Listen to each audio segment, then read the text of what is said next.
চাচার সাথে আমার রক্তের কোনো সম্পর্ক নাই, কিন্তু আমি ছোটবেলায় যতবার লালকুঠি দিয়ে পালাইতাম চাচার কাছে গিয়ে লুকাই থাকতাম। মনে হইতো চাচা ছাড়া লালকুঠি থেকে আমারে বাঁচানোর মতো আর কেউ নাই। এ গুরু, তোরে বাঁচানোর মতো আজ কেউ নেই।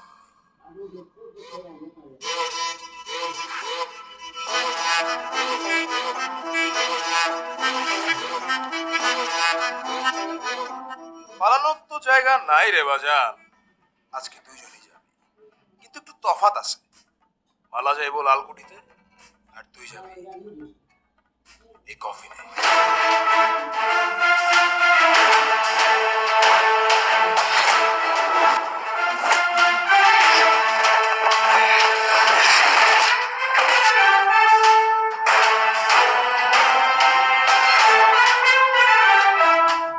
কফিনে না হয় মাটির নিচে, আজকে না হয় কাল তুইও যাবি শিকদার। সময় গুনতে থাক।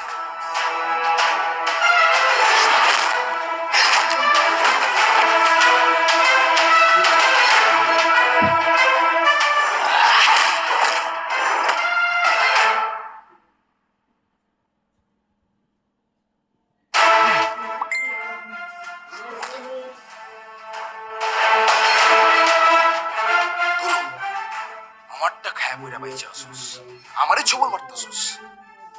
খোদার বান্দা, খোদাই খাওয়াইছে, খোদাই বাঁচাইছে। নিজেরে খোদা ভাবিস না, খোদা ছাড় দেয় কিন্তু ছাইরা দেয় না।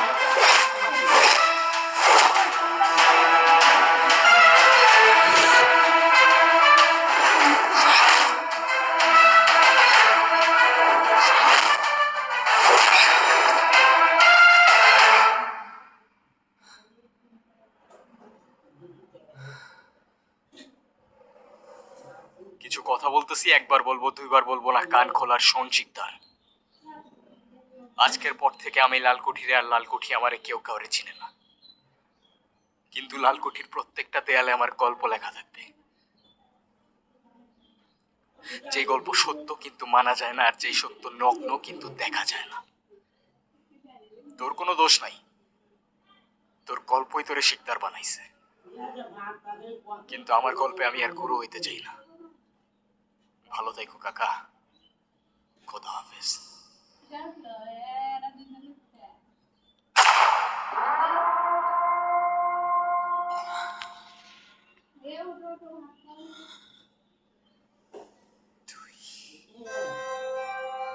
গুরু, আমারে মাফ করে দিও।